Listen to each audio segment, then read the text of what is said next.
You're listening to the Love That Neighborhood podcast. This type of storytelling and journalism is made possible by donations from people just like you.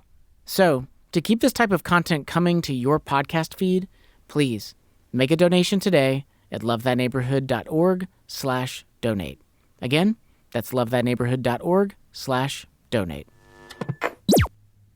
So, as you know, our economy has taken a pretty big hit with the pandemic. Like, businesses are closing. I mean, just recently you found out your favorite coffee shop here in Louisville is closing. Yeah, rest in peace, Highland Coffee. Yeah. Yep. People have lost their jobs. Like, in fact, according to Pew Research, the unemployment rate went from 3.8% pre-COVID to 13% since COVID. Yeah, I mean, it's just been a really hard time on a lot of people. Yeah, totally. But here's what's crazy, is that while the pandemic is seeming to tank our economy, the one aspect that hasn't gone down is the housing market. Yeah, the housing market is like on fire right now. Yeah. In fact, a report from Zillow, the real estate website, says the median home price has actually risen by 13.2% during the pandemic. Oh, yeah. Yeah, I've actually witnessed this. So there was a huge boom of construction and house flippers in my neighborhood recently. So it was kind of strange to look at like everything shutting down. People are like, what's going to happen? What's the future going to look like? And then all of a sudden it's like, and here's all these brand new houses. Yeah, like because you live in Shelby Park, you know, and there's like already been for years, like all this tension around new developments, gentrification. In fact, you know, we did the episode on gentrification. When did that episode come out? Yeah, that aired back in January of 2018. I think about it. You know, my wife and I actually bought our first home in the Shelby Park neighborhood, 14 years ago. And, you know, we were one of a handful of couples from our church who honestly, like, we just wanted to move in and, like, love our neighbors well. But we, like, brought this other narrative with us that ended up, you know, really impacting the neighborhood. And I'd be curious to know, like, how does everything going on with the housing market boom, how does that intersect with the narrative of Shelby Park and all the changes that were happening there? Like, I think that's a story worth revisiting. Well, great minds think alike, because I'm actually one step ahead of you there. So I was thinking the same thing, and I've already sat down with someone from our gentrification episode to get an update on the narrative of Shelby Park. So I'm going to play the original episode first, and then I'll come back and bring you that update. Sound good? Love it. Let's do it. And just a reminder, the story in this episode is closely tied to the story of Sojourn Community Church, which is in our very first episode, where the gospel meets racial reconciliation. So if you aren't familiar with that story, just know that Sojourn is located in Shelby Park, and that the origin story of the church might help give you some more context. All right, let's take a trip back to Shelby Park. You're listening to the Love That Neighborhood podcast. I'm Jesse Eubanks. And I'm Rachel Zabo. Every episode, we hear stories of social action and Christian community. Today's episode, where the gospel meets gentrification. We're taking you back to the place where our podcast first began. A neighborhood that, partly because of the church, finds itself faced with a decision to either protect the long-term residents and make sure that they have a place in the neighborhood, or to drive them out. Welcome back to Shelby Park. And welcome to our corner of the urban universe.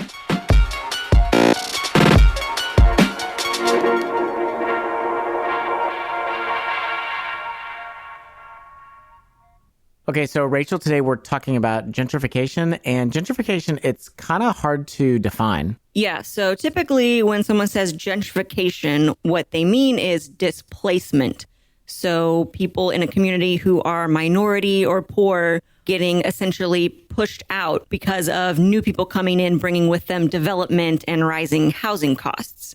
And actually, this is a big problem in our nation right now. So 7 major U.S. cities right now are considered more than 25% gentrified. But displacement is something that's been happening since the dawn of human history. And in fact, the Israelites, they were really familiar with displacement. So in 722 BC, the Israelites were displaced to a city called Babylon. And they were sent there because they were no longer keeping the covenant God had made with them. And a big part of their disobedience was God's people were unjustly treating the vulnerable in their society. So they were doing all their religious duties. They were fasting, they were praying, they were sacrificing at the temple, but all while exploiting the poor and the vulnerable among them. And it's through the prophet Isaiah that God reminds them of his attitude toward vulnerable people. Isaiah 58 says, "Is not this the fast that I choose, to loose the bonds of wickedness, to undo the straps of the yoke, to let the oppressed go free, and to break every yoke? Is it not to share your bread with the hungry and bring the homeless poor into your house? When you see the naked, to cover him and not to hide yourself from your own flesh." And it's verses just like this one that have sort of become the battle cry of Christians who want to live out social justice. Yeah, I mean, that's a large part of why Sojourn Community Church moved into Shelby Park. But before Sojourn ever moved into their building or into the neighborhood, my wife and I actually moved in. And at the time, another Sojourn member also wanted to move into Shelby Park, and her name was Jordan Albury. It just seemed like it made sense financially because we could afford to live there. Also, a goal of ours was to stay in the community where Sojourn was actually planted. Jordan was in her early 20s, and she wanted to embody God's call to justice. So when Jordan and her husband decided to buy their first home, she immediately looked at homes in Shelby Park. Well, Jordan tells her family where she wants to live, and the response, it was not favorable. We got a lot of pushback from family members and some friends because it's dangerous there, high crime rate. We would be in the minority racially. And she knew that Shelby Park was considered an impoverished, or as one online forum put it, a dicey part of town. So here we are excited about buying our first home, and which is supposed to be an exciting thing, but we decided to go into a neighborhood that's pretty depressed. Well, Jordan knew where God stood on justice for the poor, and so for assurance, she turned to scripture and to song. And I remember sitting on our front porch discussing it and discussing all the pushback from our family members, and we started singing, "Let justice roll like a river, let it roll. Let justice roll like a river, let it roll." So Jordan believed that God cared about the least of these, and she wanted to model that. And so even though her family was not supportive, Jordan decided she wanted to trust God, and so she bought a home in Shelby Park. Let justice roll like a river, let it roll, let it roll. When Jordan moved in, there were actually 4 families from Sojourn living in the neighborhood. One of those was my wife and I. And I don't know, I guess our presence there, it was just a bit strange. And to help you understand what I mean by that, let me give you an overview of Shelby Park. So Shelby Park, it's almost split down the middle racially. So 48% white, 52% black. It has a 12.7% unemployment rate, which is huge. That means that more than 1 in 10 people do not have a job. So 34% of residents have never completed high school, and almost half, 47% of residents live below the poverty line. So here comes Jordan. She's white, she's educated, she doesn't buy her groceries at the neighborhood corner store. Right now, I'm the only one on my street coming home with Trader Joe's bags. So on the outside, she doesn't seem like she fits in. But her very first walk in Shelby Park made her feel like this neighborhood was her home. I had not even stepped foot in the literal Shelby Park before moving into our house. I took my dogs for my first walk in Shelby Park early in the morning, and it was my first time, and I was just stunned at how beautiful Shelby Park was. And actually this park, it was designed by Frederick Olmsted. So this is the same guy that was the father of landscape architecture. He designed Central Park in Manhattan. So the park is just beautiful. And I just felt just so assured, even amidst the pushback that we'd received, that this is my home. Going back to my house after that, it was just like, you know, I could be that person that can totally think of this laundry list of, oh, we're going to do this cool event on my street, and we're going to do that cool thing, and I'm going to bake bread for 16 neighbors in order to get 16 prayer requests. But that's just hitting the surface. In Jordan, she has big dreams for the folks in her neighborhood.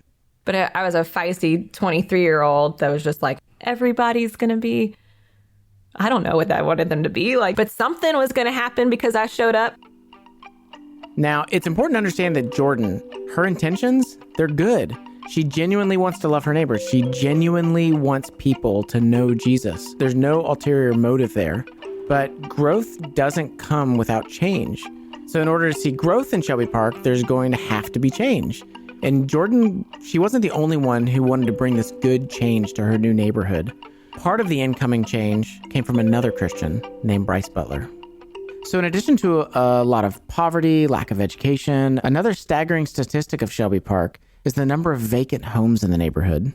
Shelby Park, on that list of vacant abandoned properties, had about 330 in a 15-block neighborhood. That's a lot.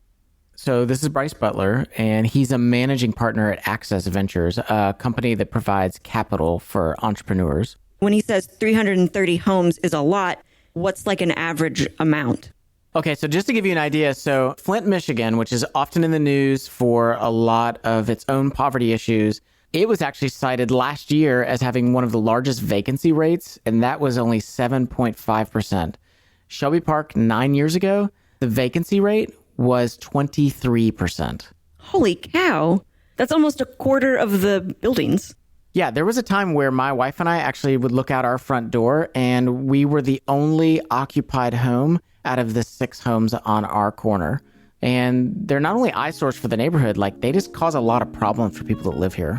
And that leads to a lot of other neighborhood instabilities, crime, increased prostitution, drug trafficking, any number of things. And so since Bryce is all about investing and capital, he started figuring out some numbers in his head. Could I buy and renovate a home? And can we simultaneously take some of this vacant and abandoned housing stock and repurpose it for $50,000 to $60,000? Now, it's not going to be the most amazing home in the world, but it's going to have better HVAC. It's actually going to have insulation. The windows are going to be improved. And so Bryce tested it out. He flipped 8 homes, but still rented them out at a fair market price. Well, that's pretty cool. So he's using his talents and his job skills to help the residents of Shelby Park. Except for the folks who ended up renting those 8 homes, they weren't like longtime folks who had come from Shelby Park. They were other Sojourn Church members. And they'd heard about the efforts happening in Shelby Park. They wanted to move in. They wanted to be an active part of what God was doing in that community. But at the end of the day, it was more middle-class white folks moving into the neighborhood. And in its most basic definition, that is gentrification. So when a lot of us from Sojourn began to move into Shelby Park, a lot of us were middle class. And so not only are we bringing sort of our middle class ideas about Shelby Park to the table, but we also were bringing our ideas about how we thought God wanted things done. And what became apparent pretty quickly was that we were changing a lot of things. I think they changed too much too fast. When helping actually kind of hurts. We'll be right back. Hey, it's Anna, media editor. At the beginning of August, I talked with a few interns from our summer 2021 term who had just wrapped up their 3-month-long internship, where they lived, worked, and served in our city here in Louisville, Kentucky. I am Jacob Dice. I'm from Kansas City, Kansas. Jacob told me that over the summer, he and his housemates developed a friendship with one of their neighbors. The beginning of the summer, I remember him telling us basically that he doesn't like Christian people, and that he's pretty shied off towards the whole Christian community. But we continued to just love on him and talk to him over the course of the summer. When the summer ended and Jacob was getting ready to go home, his neighbor told him something he didn't expect. And he was like, I'm pretty sad that you guys are moving out now. And he was like, you guys just aren't like any Christians that I've encountered before. You guys don't hold me to like your standards, but you love me as I am. And I really respect that and appreciate that. Being able to see his perspective totally transform over the course of like 11 and a half weeks has been incredible. If you want to find your internship where social action and Christian community meet, head over to lovethyneighborhood.org and apply today. That's lovethyneighborhood.org.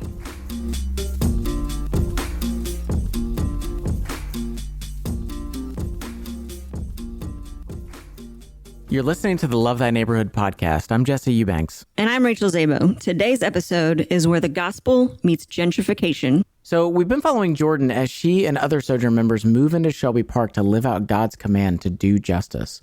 And Jordan wasn't the only one who was excited about moving into Shelby Park and bringing some change in the neighborhood. I sat down with a longtime resident. Her name is Mary Owsley. And when all these sojourners started moving into the neighborhood, Mary was pretty excited too. And most of the people that have moved are younger people that are moving into the neighborhood, which I love. And it makes the neighborhood more appetizing to other people. So Miss Mary has lived in Shelby Park for 30 years in the same house. And during those 30 years, she's seen a lot of things come and go in this neighborhood. The restaurant on the corner was the only business. There was no store. Well, let me take that back.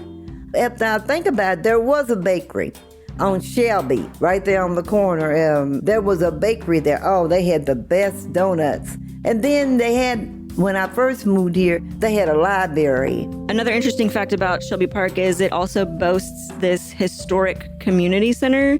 And Miss Mary would see people going in and out of this community center all the time. They had it where you could go over and do your taxes, and you could go over and, if you wanted to send things, emails and all that.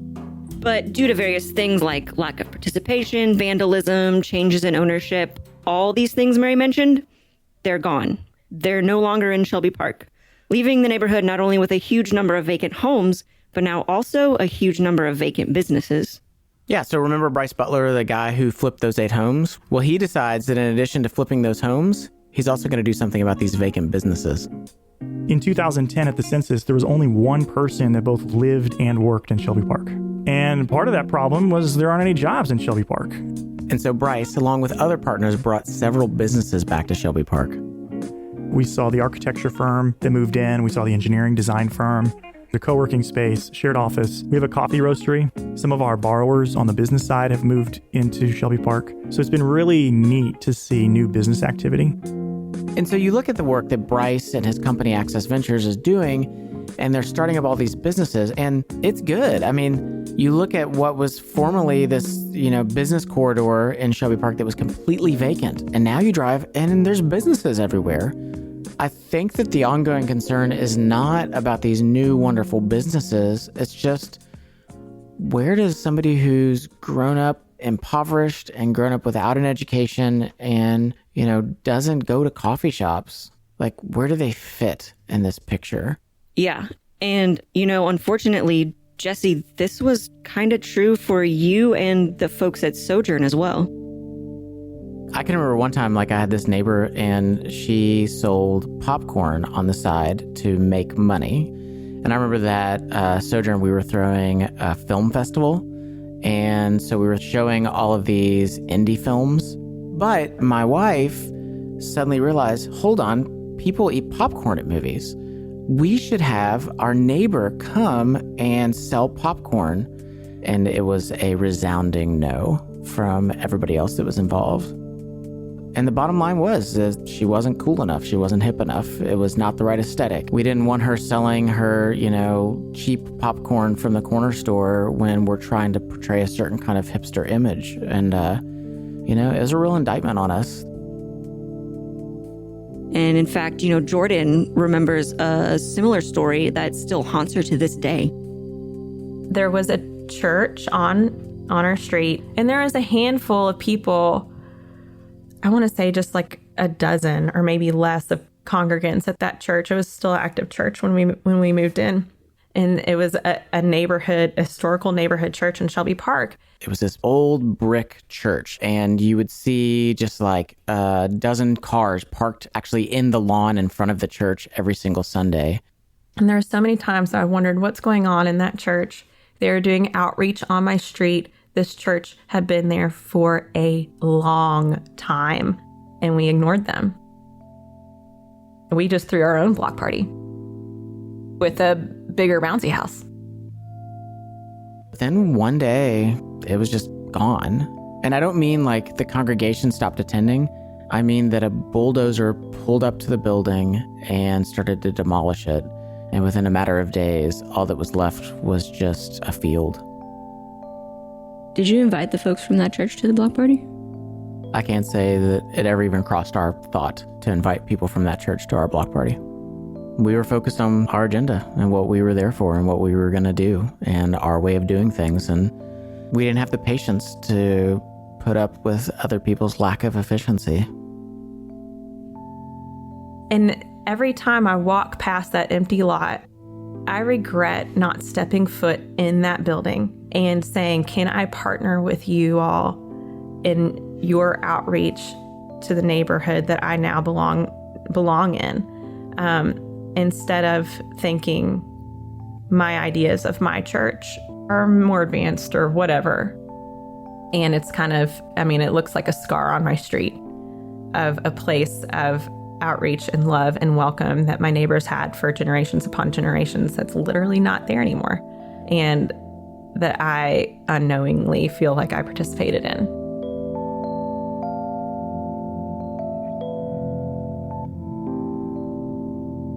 Today, often with well-meaning Christians at the helm, Shelby Park is becoming a hotbed of activity.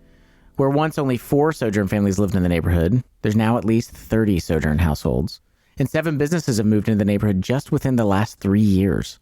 I was talking to one of my neighbors down the street. He had surgery not that long ago to remove a tumor in his chest. And he said his rent is going up, and he's just worried, how is he going to pay for medical bills? How is he going to pay for his rent? And his rent is going up because property values are going up. And so this is where we find ourselves in this really sticky situation. New Sojourners have come in, more projects are taking place, like, we're going to do these things for these people because we showed up. And then I've thought to myself, like, wait a second, have they not thought to ask some of us who have been here for a while, what's the best thing for your neighbors? But amidst her criticism, Jordan remembers that there was somebody else who hadn't thought to ask anyone either. It was her, at least her 23-year-old feisty self that had moved into Shelby Park to do great things. It's a poor theology that I came from, a poor American evangelical cultural theology that says your work, your efforts, your giftings that you bring to the table are going to create change. Here's the thing. It's a fine line, and it's hard because you look in Scripture and you see this picture in the New Testament of God's church being extremely diverse, racially, economically, age-wise. And so you've got these repeated commands for those that are wealthy to care for those that are poor, but also that those that are poor, that they're a blessing and a gift to those that are wealthy. So you get this picture of this beautiful diversity. The problem is that we just don't know how to do diversity. What we know how to do is to come in and become an infestation. We only know how to take over. We don't play well with others. We tell ourselves we're going to, but then, man, when push comes to shove, we just think we're the stuff. We just think we know best, and we think we know the way to get things done and what the healing answers are. And if you would only listen to me, who needs a savior when the world's got us?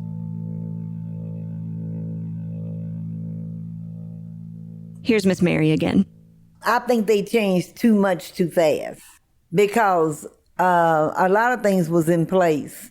But it was always a disagreement on when and where or how. And, as far as being segregated, we've been segregated enough. But a lot of the churches do not want to do that. They want to make it centrally theirs. And it's not yours. It's for everybody. It's diversity. So, Rachel, it's impossible to talk about gentrification without also getting into the topic of race. And even though the term gentrification is a buzzword right now, it's just not a new narrative. So back in the 1950s, white flight started happening. Do you know what white flight is? Yeah, white flight is when all the white people moved out of the city and they all went to the suburbs. Right. White folks are the majority in this country. And the way that we leveraged that power back in the 50s is that when people of color began to receive equal rights, the way we responded to that is that we built suburbs and we moved out and away from the cities and we abandoned our urban neighbors. And now all of a sudden, all these years later, we're going, these long commutes suck. I don't want to drive this far. I'd much rather live closer to downtown. And so we're moving back in, but I don't know that we're always doing it with the intention that we want our urban neighbors to be our neighbors long term. I don't want, even if they're, one of the bad neighbors that other neighbors have labeled, I don't want them to go. And so what does it look like? We come in and we flip these homes and we are, quote, missional in this neighborhood, all the while pushing out people who need Jesus. I wish there would have been somebody to talk to us about what is our presence doing for the good and for the bad. Yeah, I find myself asking the same thing. Stay with us.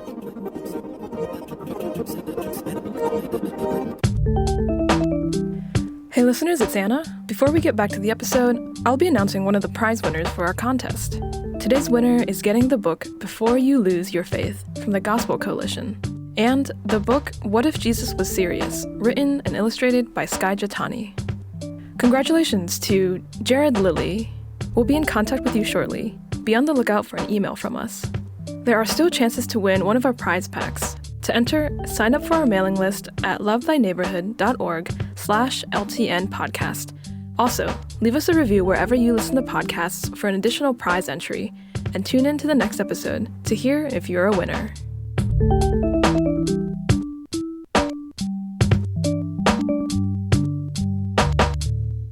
You're listening to the Love Thy Neighborhood podcast. I'm Jesse Eubanks. And I'm Rachel Zabo. Today's episode, where the gospel meets gentrification. We've been following the relationship between Sojourn Community Church and a neighborhood called Shelby Park.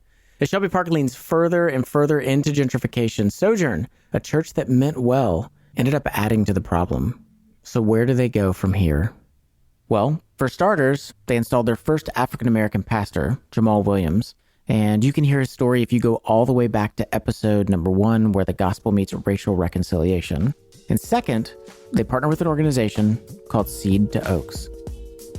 And so we partner with churches like Sojourn Midtown by saying, hey, how can we help you understand your neighborhood better?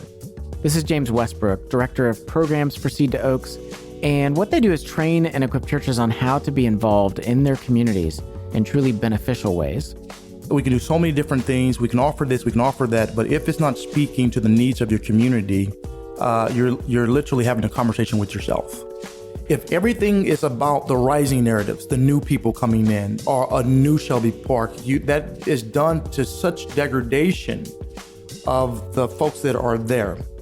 Now, remember, Shelby Park, it's diverse. And you've got now this growing middle-class population that are living right alongside folks that are living in poverty and have almost no education. It's real easy in these kinds of scenarios to leave people behind. Well, Seed to Oaks, in order to ensure that no one is left behind, they conduct what's called a neighborhood survey. We knock on the door and we just simply ask them, hey, can we ask you some questions about your experiences here in this neighborhood? They go around to as many homes in the neighborhood as possible, and they ask questions like, how long have you lived here? What do you like about your neighborhood? What would you change if you could? What the survey allows us to do is step out of ourselves and get a different perspective of what the community needs are. Okay, so did they do one of these surveys in Shelby Park? You betcha. You want to know what they said? Yeah. All right. So, Rachel, right here in my hand, I've got the 5 key findings from Seed to Oaks neighborhood survey of Shelby Park. So, number 1, diversity and unity. Folks in Shelby Park, a lot of pride just about how diverse the neighborhood is. People really enjoy the fact that their neighbor could either be making the same as them or they could be making twice as much as them. Number 2, economic opportunity. So folks are really excited about all of these businesses that are moving into the neighborhood. However, it also became clear that local residents do not view the churches in this area as helpful in this regards. Hey, what does it look like to be trained and feel like we're equipped to land some of these jobs? So number 3, children and youth. There was a deep awareness of the need to teach and train and mentor the youth in the neighborhood. Number 4, community events and festivals. Sojourn specifically, are that church on the corner that they say, do you guys still do the medical clinics? Do you guys still do the fall festival? And number 5, trash and beautification. And from these survey results, they then create an action plan. The way in which we've designed our pillars with medical clinics, with our events, with economic opportunity, with education and training, the way that we've designed it is speaking directly to the primary cares of Shelby Park. One of the things that's really tough for folks that don't have a lot of money is when Christmas rolls around and they want to buy gifts for their kids. And so Sojourn and Seed Oaks came up with this other idea. Affordable Christmas is about providing a dignified opportunity for the less fortunate to provide Christmas gifts for their children. Yeah. So, I went to the Affordable Christmas event. And so in the sanctuary of Sojourn Community Church's building, they had all these different tables set up with all these different Christmas gifts. So that's cool. So it's just like Christmas presents all over the place, like Christmas presents for sale? Mm-hmm. Yeah. So the people can come in and they buy these gifts at like 70 to 80% off the retail price. Oh, that's cool. So the idea is basically like, instead of people feeling like they're charity cases where they're, getting a bunch of free gifts to give to their kids, instead, like, they actually purchase it. They have the dignity of buying the gifts themselves, just at a price that's actually affordable for them. And so I spoke to one woman that came through. She was a single mom with 4 kids. And I asked her, what does this mean to you? My other son got a bike, which is really awesome. I got a bike for like $10. He's so happy. He still rides the bike. He goes out in the rain and still rides it. Got my daughter some really cool stuff. My other kids some really cool stuff. It was really, really, really great. And I don't know, I guess it's the difference between when someone gives your kids gifts and when you're able to do it yourself. It just makes me feel better as a parent to be able to do it myself. I wanted to cry. So I did. I think I cried and I was like, thank you, because I didn't even know how I was going to pay my light bill, let alone get the kids some Christmas presents. They were really surprised. They really was. So what's interesting about this scenario is you've got Sojourn's building, where folks on the lower end of the economic spectrum are getting affordable gifts for their kids. And then literally across the street from the building is this higher end local boutique where folks in the middle class can do their shopping. So it's not about either or. Literally side by side in Shelby Park, we see this picture of both and. Today, Sojourn, with the help of Seed to Oaks, conducts job skills training, hosts free medical clinics, and provides after-school tutoring for kids. So it's not always big and flashy and grandiose, but it really does serve their neighbors. So here's what Miss Mary had to say about what Sojourn is doing now in Shelby Park. People want to be, to be around other people. And I'm not just talking about, black and white. I'm talking about be around everybody, because everybody's got good ideas. And that's what I've seen at Sojourn is that, it's diversity. Shelby Park really has not gentrified nearly to the extent that a lot of other cities have. And there's a lot of long-term residents that are still here in the neighborhood, at least for now. But the truth is this, Shelby Park is at a crossroads. And in the next few years, we're really going to see what trajectory the neighborhood is going to take. And for Jordan, she knows that it's going to look different than it did when she first moved in. But her hope is that it will be to the benefit of her neighbors and not at the expense of her neighbors. Wherever crossing the tracks is for people, are we going in there thinking that these people need us so greatly? In the meantime, there are always people who have always been in these areas, and Jesus Christ has been present. And so what will it take for us to lay down our pride in order to seek instruction and to walk into a space assuming that we are a student? In Isaiah, God rebuked his people for not considering the vulnerable among them. Shelby Park, it's a diverse neighborhood, one that includes both black and white, middle class and below poverty, folks with PhDs and folks who never finished high school. And to do justice is not to leave any of these people behind. The greatest of the commandments can be summed up in 2. Love God with everything within you, essentially, and love your neighbor as you love yourself. And I guess what's happening in Shelby Park is really just a picture of what we've been exploring all season long. In every episode, it seems like it always just boils down to one simple phrase: relationships change lives. This isn't about everybody moving into the inner city. For some of you, maybe that is what God's calling you to do. But whether you live on a farm, or you live in the suburbs, or you live in a high-rise, it all boils down to the same thing. In this moment, how can you love God and love the people around you? Because relationships change lives. Let's go build those relationships.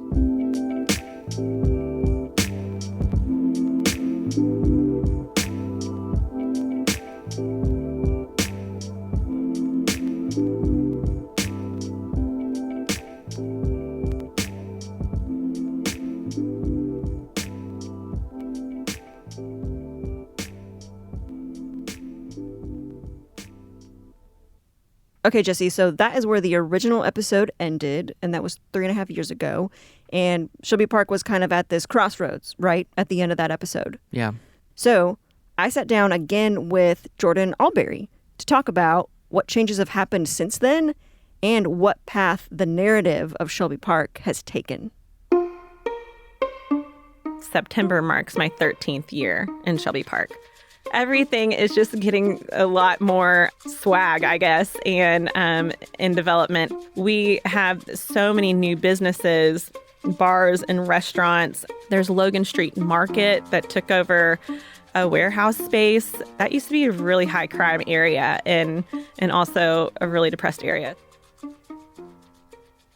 Yeah, so a lot of changes happened in just a few years. Like, whereas before there were maybe like a handful of businesses, there's now probably twice that many. And a lot of them are restaurants, which means people are coming in who don't live in the neighborhood. And so like that's been good. There's more economic opportunities. Places are getting revitalized that were previously neglected. Like these are all things that honestly you want to see happen in your neighborhood. Yeah, yeah. What about the impact of like the housing market boom? I remember in the episode, we talked about the vacant home rate. It was really high. And when I lived there, it was a huge problem. Has the vacant home rate gone down, gone up? Yeah, so I asked Jordan about that specifically. I would say, like, on my street currently, it is a very small, very extremely small minority of houses that are vacant now. I think there's maybe 2 or 3 that I can think of off the top of my head, but to where it used to be, it seemed like every other house was vacant, That's been bizarre to watch. So, like, in a lot of ways, I mean, it does seem like Shelby Park is in a good place. More businesses means more people visiting the area. It feels like it's, like, actually, being put on the map, this big push to renovate homes. Yeah, sure. It all seems positive. You're right. But the reality is it comes at a cost, especially when it comes to housing. Now those houses have been, owned by some development company and flipped and resold for bukus of money. And so which means that the demographic of the neighborhood is starkly different than what it was even 3 or 4 years ago. So we talked about this in the episode. Shelby Park used to be split pretty evenly as far as ethnicity, about 50-50 white and black. But now the white population has actually increased by 20%, while the black population has decreased by 18%. Wow. And it's just a fact that in general, broad strokes, like white folks have higher income than folks who are black. And so, along with this demographic change, the value of owner-occupied homes has almost doubled. Out of my original neighbors that I started out with, I only have 2 left. And they don't even know if they're going to be able to stay because their property taxes have gotten so high. And they've lived there. Their family has owned that house for over 60 years. But the property taxes have gotten so high that they don't know where they're going to get the money to pay for it. Yeah, so I can actually attest to this personally. I own a home in Shelby Park, and I recently just had to refinance my house because the property taxes made my mortgage unsustainable for me. Wow. And thing is, I have the resources to do that. Like, I have good credit history. I have the ability to do that, to refinance my house, but not everyone living in Shelby Park is going to have those options. I have no stats on this. I haven't looked at it, but from what I've observed as a neighbor who's lived there and seen people go in and out, some of those people have had homes in Shelby Park and no longer could afford their home and now are living in Shelby Park, in a tent. So what she's saying there is that there are people who can't afford their homes anymore and they are now homeless, living in the literal Shelby Park. Yeah, because all their relationships are still in the neighborhood. Right. That's where they're rooted. Yeah. But they don't have the money for a house. There's a lot of people that I've seen in the park who are living in the park at the moment that I recognize from different blocks of the neighborhood. And that's why I say, I think they can't afford their house anymore that they've lived in for however long and now have found themselves without a house. And it's really sad to me. It's really, really tragic. And I actually kind of live life in Shelby Park with always just this pocket of grief in me. It's just hanging out there. And I'm not meaning to sound negative or anything, but I really miss the people that I used to hang out with all the time. You know, I think about like, why don't people just go and move into another apartment or another house in a different neighborhood? And it's like, their relationships are in Shelby Park. And so for a lot of folks, like, they're homeless because the prices have gone up. They can't afford it, but they're also not going to leave because that's where friends and family are too. Yeah, that's their home. Yeah. And Jordan grieves for the loss of her neighbors. But she also grieves over her own role in perpetuating this narrative of displacement. So in the episode, she mentions a church that eventually got bulldozed, became a vacant lot, and how she was sorry that she never engaged with that church. And I asked her about that lot and if she ever still passes by it. The lot is not still there. So that church got demolished, and then there was an empty lot. Well, now 3 brand new houses are built on that one lot, and they all sold for close to $300,000 a piece.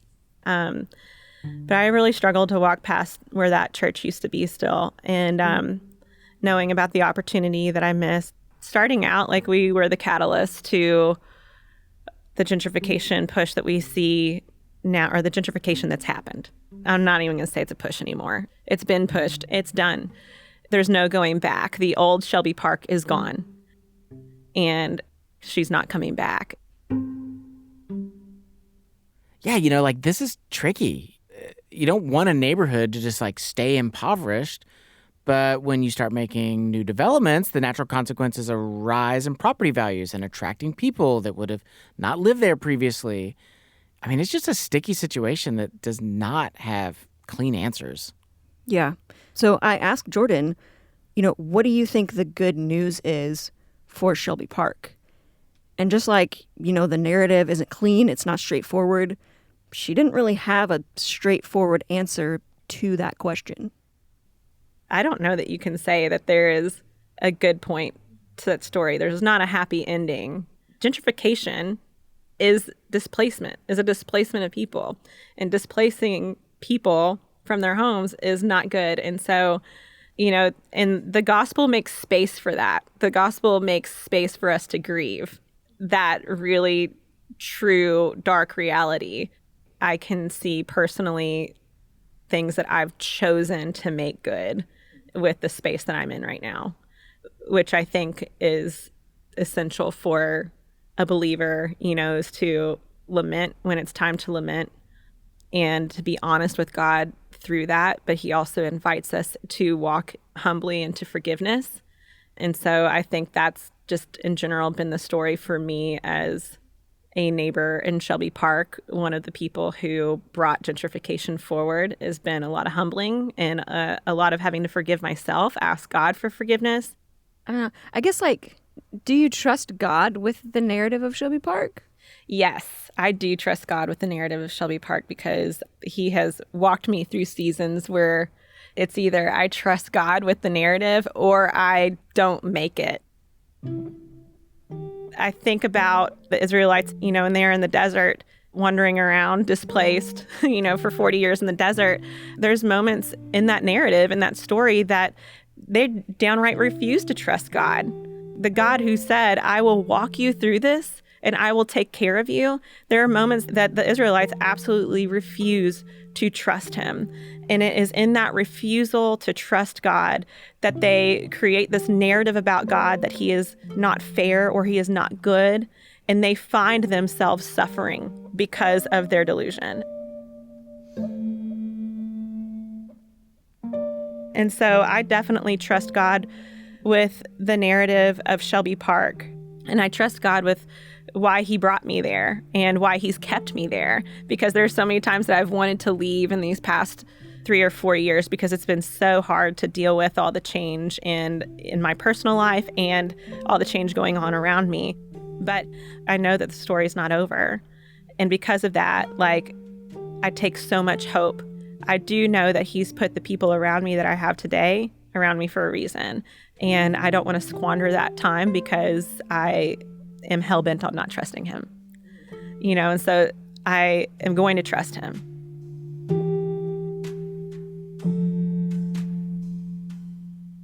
So even though Jordan grieves the loss of her old neighbors, she also has new neighbors. And while these new neighbors may not look like her old ones, for instance, one of her new neighbors was a successful cardiologist, like they're still people with stories and with dreams, and they're people she can get to know.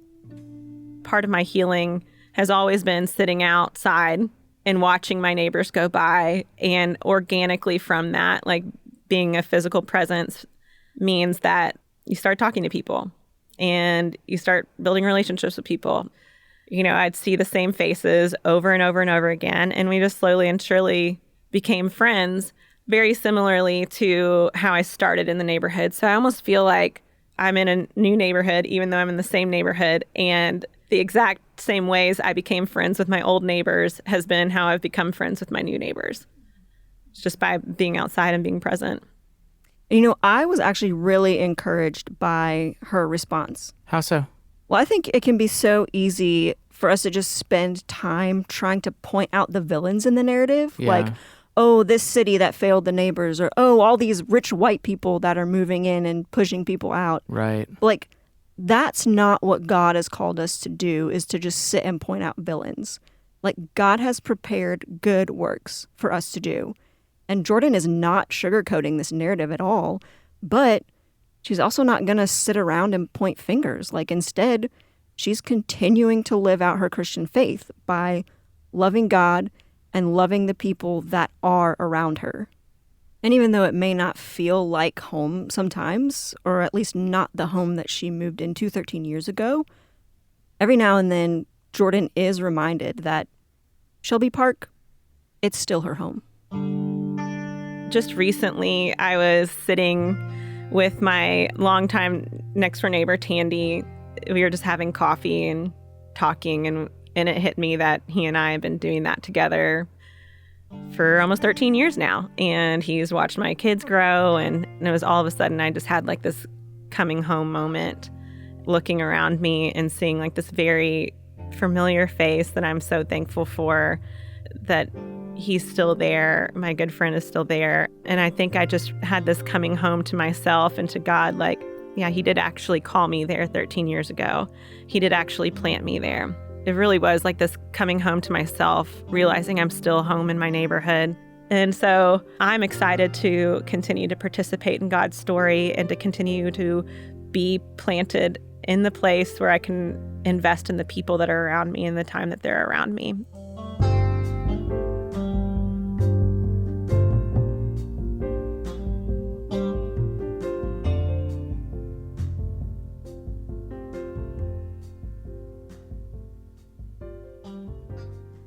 If you benefited at all from this podcast, please help us out by leaving a review wherever it is that you listen to podcasts.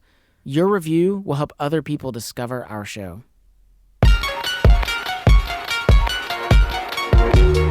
Special thanks to our interviewees for this episode, Jordan Alberry, Bryce Butler, Mary Owsley, and James Westbrook. Our senior producer and host is Jesse Eubanks. Our co-host today is Rachel Zabo. Rachel's also our media director and producer, and I caught her dumpster diving last week at Krispy Kreme. Oh, they had the best donuts. Anna Tran is our audio engineer. Additional editing by Janelle Dawkins. Music for today's episode comes from Lee Rosevere, Poddington Bear, Scott Holmes, and Sojourn Music. Theme music and commercial music by Murphy DX. Apply for your social action internship supported by Christian Community by visiting lovethyneighborhood.org. You can serve for a summer or for an entire year. You'll grow in your faith and your life skills. Learn more at lovethyneighborhood.org. Which of these was a neighbor to the man in need? The one who showed mercy. Jesus tells us, go and do likewise.